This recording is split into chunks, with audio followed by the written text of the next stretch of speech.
말씀 우리 함께 보도록 하겠습니다. 신약성경 빌립보서 4장 4절부터 7절까지의 말씀입니다. 빌립보서 4장 4절부터 7절까지의 말씀 제가 봉독하겠습니다. 주 안에서 항상 기뻐하라. 내가 다시 말하노니 기뻐하라. 너희 관용을 모든 사람에게 알게 하라. 주께서 가까우시니라. 아무것도 염려하지 말고 다만 모든 일에 기도와 간구로 너희 구할 것을 감사함으로 하나님께 아뢰라. 그리하면 모든 지각에 뛰어난 하나님의 평강이 그리스도 예수 안에서 너희 마음과 생각을 지키시리라. 아멘. 사랑하는 여러분, 평강이라고 하는 단어를 듣게 되면 어떤 이미지가 떠오르시는지요? 마치 조금이라도 잘못하면 깨어질까 조바심을 가지고 조심조심 다루어야 할 그런 유리 그릇과 같은 이미지로 이렇게 생각해 보시는 분들이 많이 계실 겁니다. 그래서 실제로 평안을 또 평강을 잘 누리지 못했다 싶을 때에는 우리가 그렇게 말을 합니다. 평강을 깨뜨렸다고. 그런데 과연 하나님 주시는 평강이 그런 것일까요? 오늘 우리가 읽은 이 본문 속에서 사도 바울은 우리가 가지고 있는 평강에 대한 우리의 그림을 오히려 깨뜨리고 산산조각 내고 있는 것을 보게 됩니다. 하나님이 우리에게 주신 평강은 그런 성질의 것이 아니다라는 사실을 오늘 본문 속에서 단호하게 말하고 있습니다. 본문 7절입니다. 우리 본문 7절 한 목소리로 같이 한번 읽어보겠습니다. 그리하면 모든 지각에 뛰어난 하나님의 평강이 그리스도 예수 안에서 너희 마음과 생각을 지키시리라. 아멘. 하나님의 평강이 어떤 역할과 어떤 기능을 한다고 말씀합니까? 우리의 마음과 생각을 지키신다, 그렇게 말하고 있습니다. 평강이 우리를 지킨다는 것이죠. 우리가 조바심을 가지고 평강이 깨어지지 않도록 지켜야 하는 것이 아니라 반대로 평강이 우리의 삶이 깨어지지 않도록 지켜준다고 지금 사도 바울은 분명히 말하고 있는 것입니다. 역설이지요. 특별히 사도 바울이 말하고 있는 이 지킨다라고 하는 이 표현을 우리가 잘 이해해 볼 필요가 있습니다. 이 표현은요, 사실 군대 용어입니다. 군대가 진을 치고 군대가 누군가를 호위하여 있는 모습을 표현하는 단어다라는 것입니다. 평강이 마치 군대와 같이 거대하면서도 힘 있는 어떠한 실체임을 지금 사도 바울은 우리에게 말하고 있는 것이지요. 우리가 가지고 있던 이 평강에 대한 선입견을 지금 사도 바울이 뒤집어 놓고 있는 것입니다. 그렇다면 과연 이러한 평강의 군대가 지키고 있는 것이 무엇일까요? 무엇을 지키고 있을까요? 본문 7절을 다시 보면 평강이 지키는 것들이 있는데 다른 말이라 우리의 마음과 생각이다, 그렇게 말씀합니다. 평강의 군대가 우리의 마음과 생각을 둘러 진치고 지키신다라는 말이죠. 그렇다면 왜 마음과 생각일까요? 평강의 군대가 왜 우리의 마음과 생각을 둘러 진치고 지키고 있겠습니까? 우리의 마음과 생각은요, 우리의 인생을 만들어가는 너무나도 중요한 요소입니다. 마음이라는 것은요, 우리의 됨됨이의 근거, 곧 우리의 being의 근거입니다. 또한 생각은요, 우리의 행동의 행위의 근거, 곧 doing의 근거인 것이죠. 이 마음과 생각이 상호작용을 하면서 어떤 판단을 만들어내고 어떤 결정을 이루어내고 어떤 감정을 만들어가며 우리의 인생을 완성시켜 간다라는 것입니다.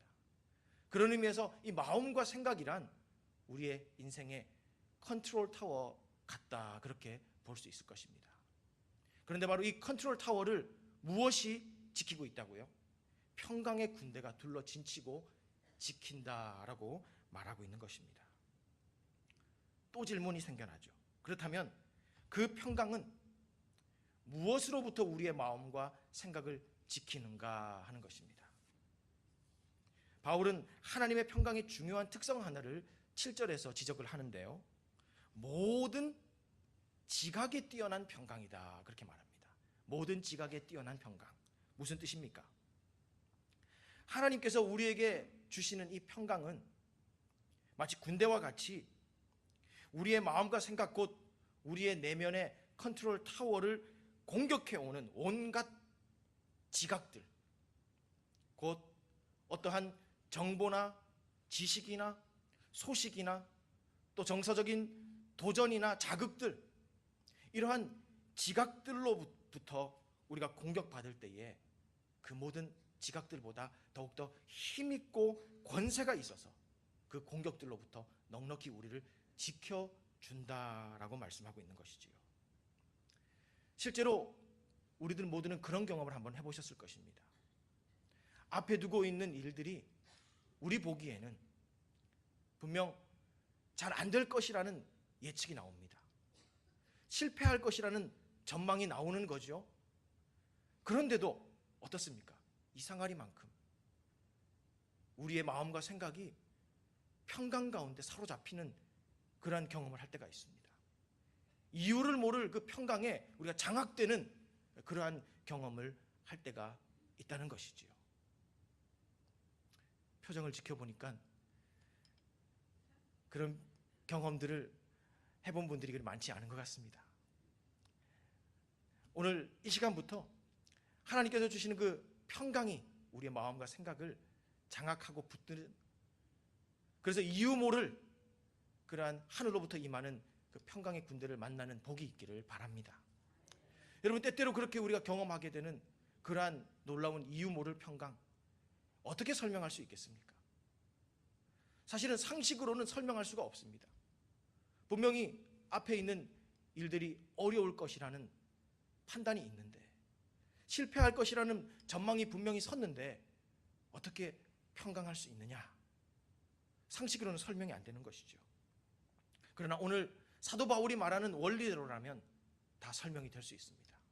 평강의 군대가 우리의 마음과 생각을 둘러 진쳐서 우리의 마음과 생각을 엄습하고 공격해 들어오는 온갖 지각들을 바로 그 도전 앞에서 우리를 능히 지켜내었기 때문에 그 이유를 뛰어넘는 그 평강을 우리가 누릴 수 있었다는 것이지요. 바로 이것이 평강의 미학인 것입니다. 이것이 바로 평강의 법칙인 것입니다. 하나님의 평강이 난공불락의 요새와 같이 우리에게 임하여서 세상이 주는 모든 지각들로부터 보호하고, 이러한 것들이 우리의 내면을 깨뜨리지 아니하도록, 우리의 믿음을 깨뜨리지 아니하도록, 우리의 삶을 깨뜨리지 아니하도록 지켰다라는 것이지요. 저는 오늘 이 아침에 다시 한번 우리 모두의 내면에 하나님 보내시는 이 평강의 군대가 힘있게 주둔할 수 있기를 바랍니다. 우리의 순례길에 이 평강의 군대가 함께 위세 있게 기치를 버리고 함께 동행하는 복된 삶이 열어지기를 소망합니다. 그렇다면 사랑하는 여러분, 어떻게 하여서 우리가 이 평강의 군대를 함께 동행하며 나아가는 삶이 이루어질까요? 오늘 이 원리를 이해하기 위해서는 우리가 오늘 이 본문 전체의 문법적인 구조를 들여다볼 필요가 있습니다. 오늘 이 본문은요, 원인과 결과의 고리로 연결이 되어 있습니다. 4절, 5절, 6절은요 원인이고 7절은 그 결과입니다. 다시 말해서 4절, 5절, 6절의 조건을 완비하면 그러면 평강이 마음과 생각을 지켜줄 것이다, 그렇게 말씀하고 있는 구조입니다. 그런데 흥미로운 것은요, 이 세 가지 조건들을 우리가 들여다보면 그 한 가지 한 가지가 다 어떠한 대상과의 관계성을 내포하고 있다는 것을 우리가 알게 됩니다. 4절은요 우리 자신과의 관계성을 말하고, 5절은 다른 사람들과의 관계성을 말하고 있고요, 6절은 하나님과의 관계성을 의미하고 있다라는 것입니다. 이 세 가지 관계성을 잘 풀어가야만 이 평강이 군대와 같이 우리에게 힘있고 위세 있게 임하여 진치고 우리를 지킨다라고 그렇게 말씀하고 계시는 것이죠. 그래서 오늘 이 시간 한 가지 한 가지 살펴보기를 원합니다. 바울은 먼저 평강의 군대가 우리의 삶을 둘러 진치고 지키기 위해서 우리 자신과의 관계에서 행해야 될 중요한 한 가지를 일러주고 있습니다. 4절 말씀인데요, 우리 4절 말씀 함께 읽어보겠습니다. 주 안에서 항상 기뻐하라. 내가 다시 말하노니 기뻐하라. 직역을 해보면요, 주 안에서 너희는 항상 기뻐하라. 내가 다시 말하노니 너희는 기뻐하라. 그런 뜻입니다. 바울은 우리 그리스도인들이 자신과의 관계에서 기뻐해야 된다라고 말하고 있습니다. 그것도 항상 기뻐해야 된다, 그렇게 명령하고 있습니다.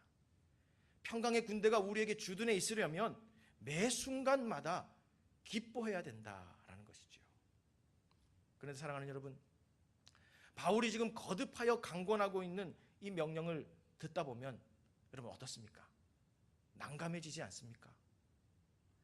어찌 인생이라는 것을 살아가는, 삶이라는 것을 감당해 가야 하는 우리 사람들이 항상 기뻐할 수 있다는 말인가? 너무 무리한 요청이 아닌가? 사도 바울은 과연 인생이라는 것을 알고 말하는 것일까? 과연 상식이라도 있는 사람인가? 그렇게 질문하고 싶어요. 사실 그렇습니다. 지금 바울은요, 상식을 가지고 말하고 있는 것이 아닙니다. 여러분, 분명 상식의 관점으로 본다면 기쁨은 무엇입니까? 상황과 환경의 결과물입니다.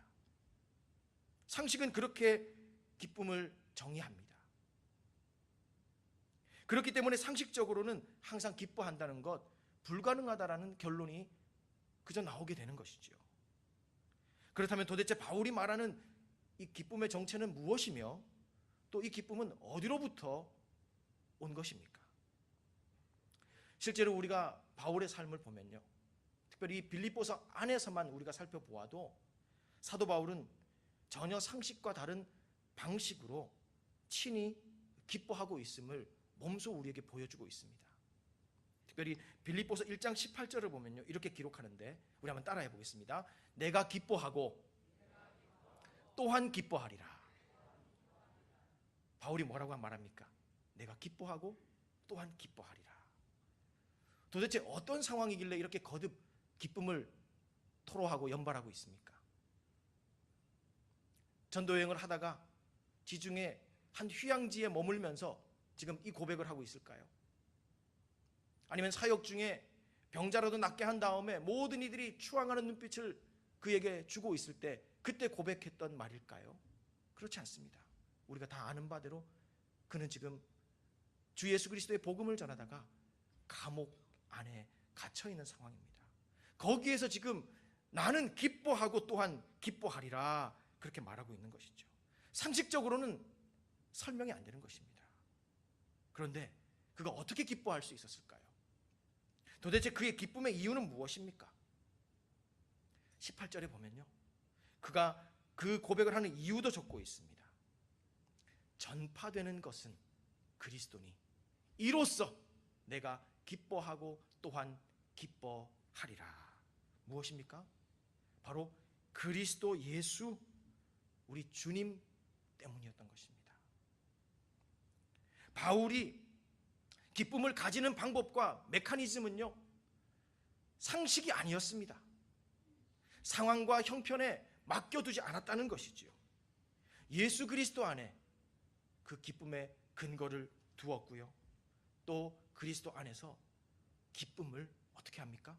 선택합니다. 기쁨을 결정합니다. 여러분, 이상하지요? 예, 이상합니다. 그러나 사랑하는 여러분, 이 방식이, 이 메커니즘이 바로 그리스도인들이 참된 기쁨을 가져오는 원리이며 그 기쁨을 누리는 참된 방법인 줄로 믿습니다. 우리 자신과의 관계에서 항상 기뻐할 수 있기 위해서는요, 그 기쁨의 근거를 예수 그리스도 우리 주님께, 그분께만 걸어 놓는 것입니다. 그리고 그 안에서 기쁨을요 선택하는 것이에요. 기뻐하기로 결정하는 것입니다. 그래서 오늘 사도 바울은 4절에서도 그 원리를 우리에게 제시해 주고 있습니다. 항상 기뻐할 수 있는 그 근거지, 그 주소지를 우리에게 분명히 말해줍니다. 어디입니까? 바로 주 안에서인 것입니다. 주 안에서. 그러므로 우리는 우리의 기쁨의 닷줄을 우리가 내려 걸쳐 놓았던 그 상황과 환경으로부터 이제는 걷어 올려와야 합니다. 그리고 그 기쁨의 닷줄을 오직 예수 그리스도의 현존, 그 시면 깊은 곳에 다시 내려야 한다는 것입니다. 그리고 기뻐하기로 결정하는 것이죠. 기뻐하기로 선택하는 것입니다. 이것이 상식을 뛰어넘는 믿음이며 또한 참된 기쁨을 누릴 수 있는 성경적인 방식이며 메커니즘인 것입니다.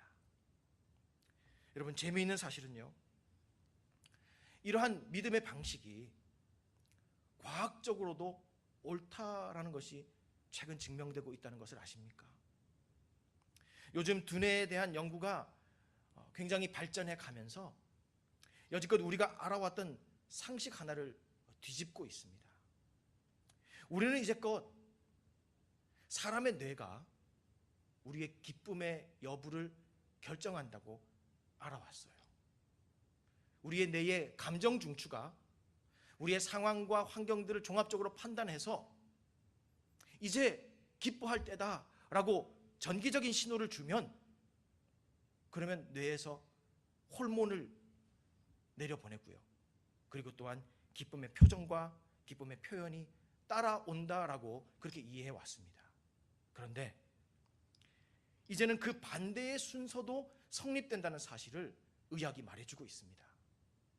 오히려 우리가 먼저 이 얼굴 근육으로 기쁨의 표정을 지어버리고요, 또 우리가 언어로 기쁨의 표현을 해버리면 오히려 뇌가 오해를 하는 거예요. 아, 지금 기뻐해야 될 타이밍인데 내가 놓치고 있었나 보다. 그래서 내가 그때라도 기쁨의 호르몬을 내보낸다는 것입니다. 또 우리의 신체가 그 기쁨에 어울릴 만한 조건으로 바뀌어지게 한다는 사실을 의학이 밝혀내고 있어요. 믿음이 옳았다는 사실을 과학이 뒤따라오면서 하나씩 하나씩 밝혀내고 있는 것입니다.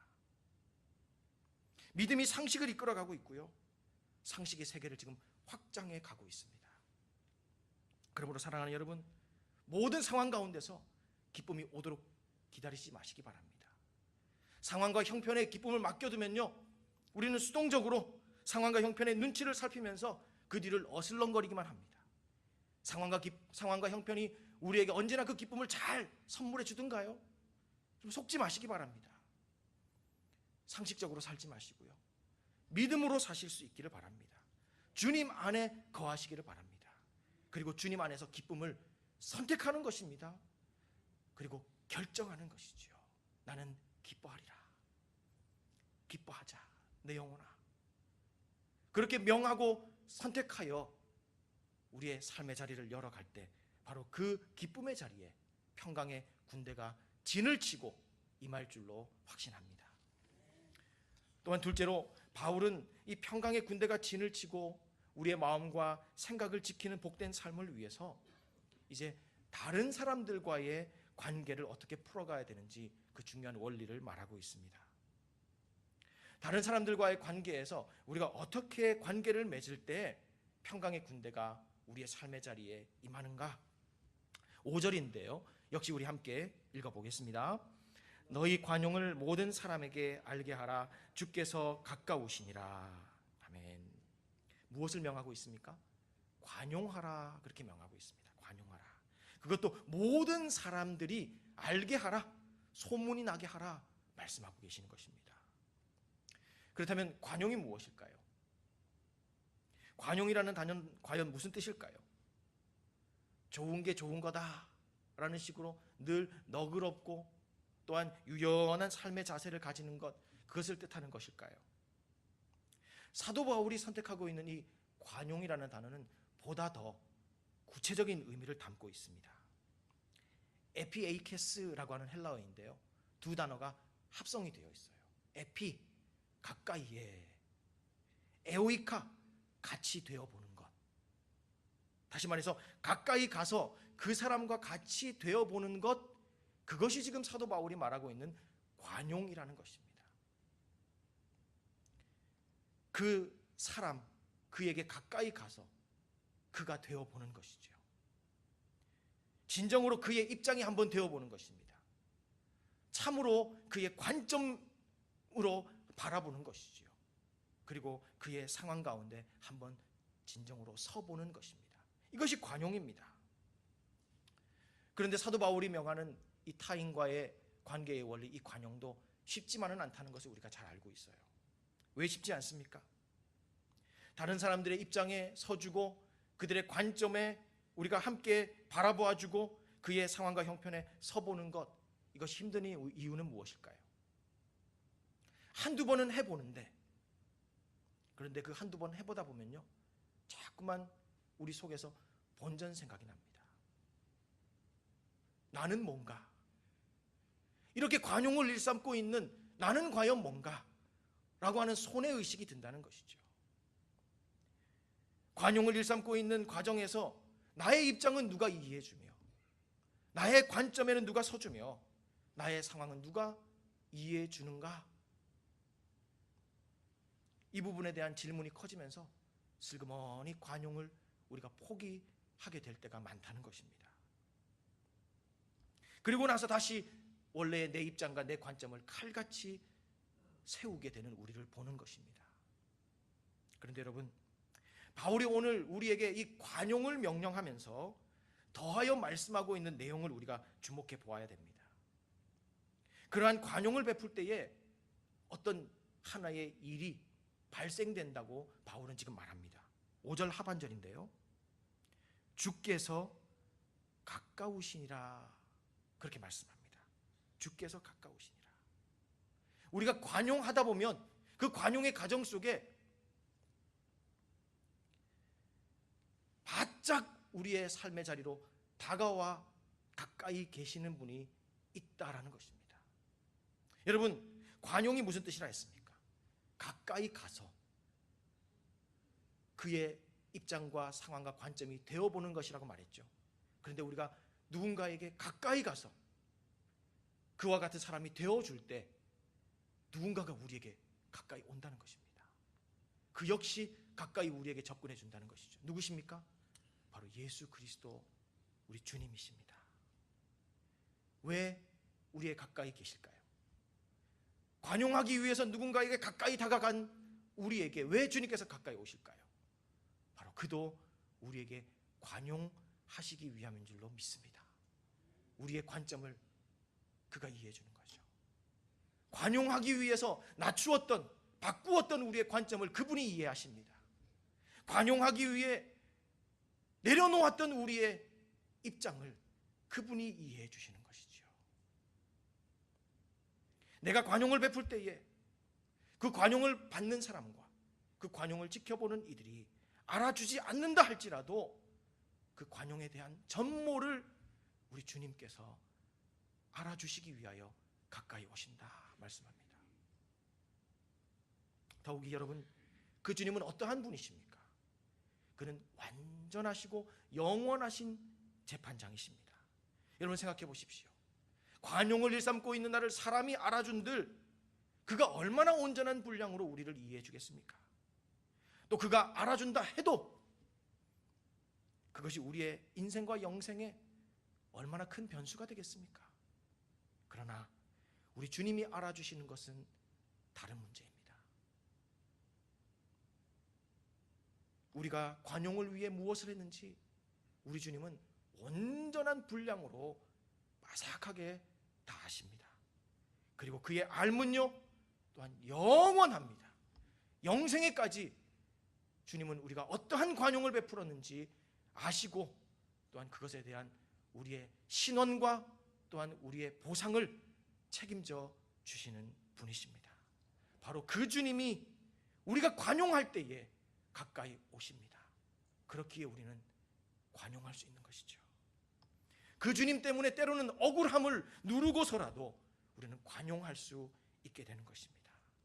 그리고 이제 우리의 관점과 우리의 입장이라는 이 칼같이 세운 잣대를 이제는 내려놓을 수 있게 된다는 것이죠.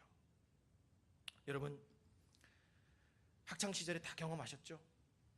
우리 선생님의 손에 들려있는 이 잣대는요, 결코 무언가를 계측하고 또 직선을 긋는 용도로만 쓰여지지 않았다는 것을 우리는 잘 압니다. 선생님의 손에 있던 그 잔은 다른 용도가 하나 더 있었습니다. 그것이 무엇입니까? 네, 경험자들의 뼈아픈 고백이 여기저기서 나오죠, 그죠? 잔은요, 자주 매가 됩니다. 공동체 안에서도 마찬가지입니다. 우리가 어떤 나의 입장, 나의 관점이라는 잣대를 높이 들고 다니다 보면요, 분명히 그것은 누구에겐가 매가 될 때가 있다는 것을 우리는 기억해야 합니다. 그래서 누군가 그런 말을 합니다.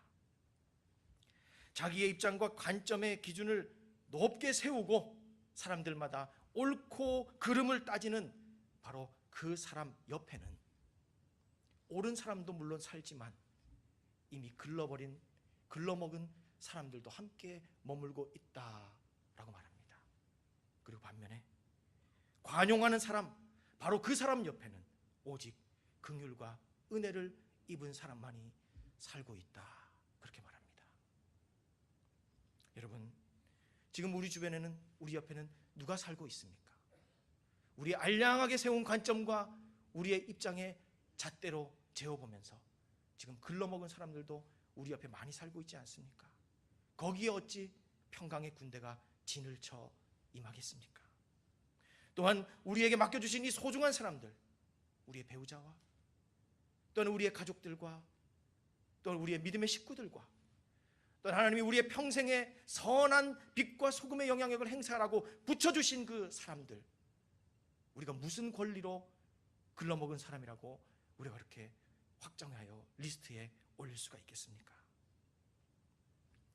저는 오늘 이 아침에 우리 옆을 살아가고 있는 모든 이들이 그저 우리 때문에 옳고 그른 자들이 아니라 우리의 관용으로 말미암아 오직 긍휼과 은혜만을 입은 사람들, 그들이 우리의 삶의 주변에 함께 살아가는 복이 있기를 소망합니다.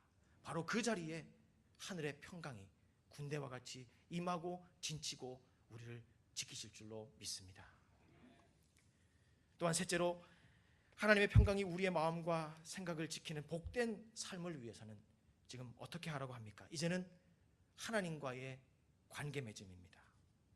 어떻게 하나님과 관계 맺어야 평강의 군대가 우리의 삶에 주둔할 수 있는가? 본문 6절인데요. 우리 함께 본문 6절도 읽어보겠습니다. 아무것도 염려하지 말고 다만 모든 일에 기도와 간구로 너희 구할 것을 감사함으로 하나님께 아뢰라. 아멘.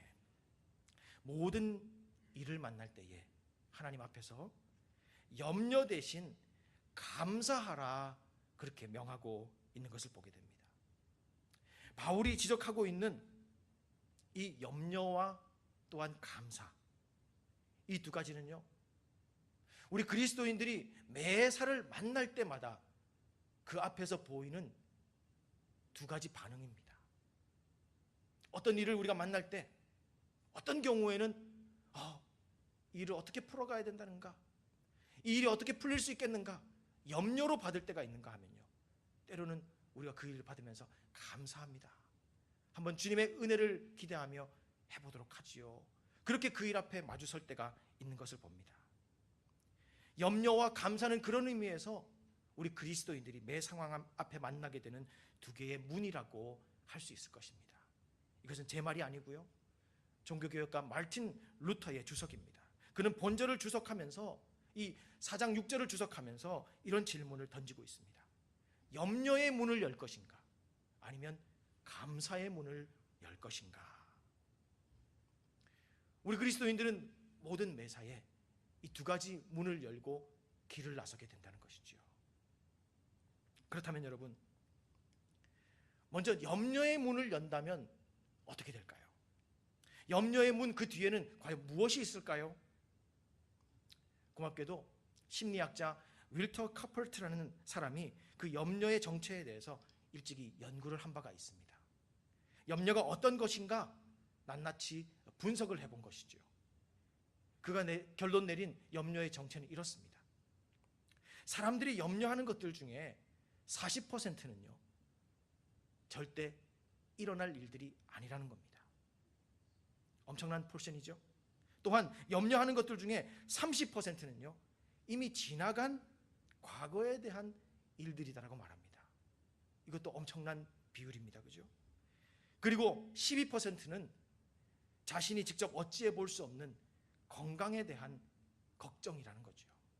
그리고 10%는요 염려하지 않아도 될 사소한 것들이다. 이제 얼마가 남습니까? 8%가 남습니다. 그런데 카펄트는요 그 8%의 염려거리들도 검토해 보니까 염려하지 않고 그냥 일상적인 지혜와 지식으로 풀어갈 수 있는 일들이었다라고 그렇게 갈파하고 있습니다. 여러분, 그러니까 염려의 실체가 뭡니까? 거의 다 거품입니다. 허상이에요. 염려가 우리에게 줄 수 있는 것은 아무것도 없다라는 겁니다. 그 염려의 문을 선택하고 열어보니까 거기에는요 허상이 있는 겁니다. 허상이. 염려를 선택하면 여기에서 뾰족한 수가 나오고 도움의 방편이 있을 것 같은데 염려의 문을 열어보니 거기에는 허상입니다. 꽝이죠. 그런데 다른 반대편 문을 열면 어떻게 될까요? 사도 바울이 말하는 바 다만 모든 일에 기도와 간구로 너희 구할 것을 감사함으로 하나님께 아뢰라. 이 감사의 문을 열면 어떻게 됩니까? 어떤 결과가 올까요? 하나님, 바로 그분이 그 문 뒤에 계시는 것을 우리가 목도하게 된다는 것입니다.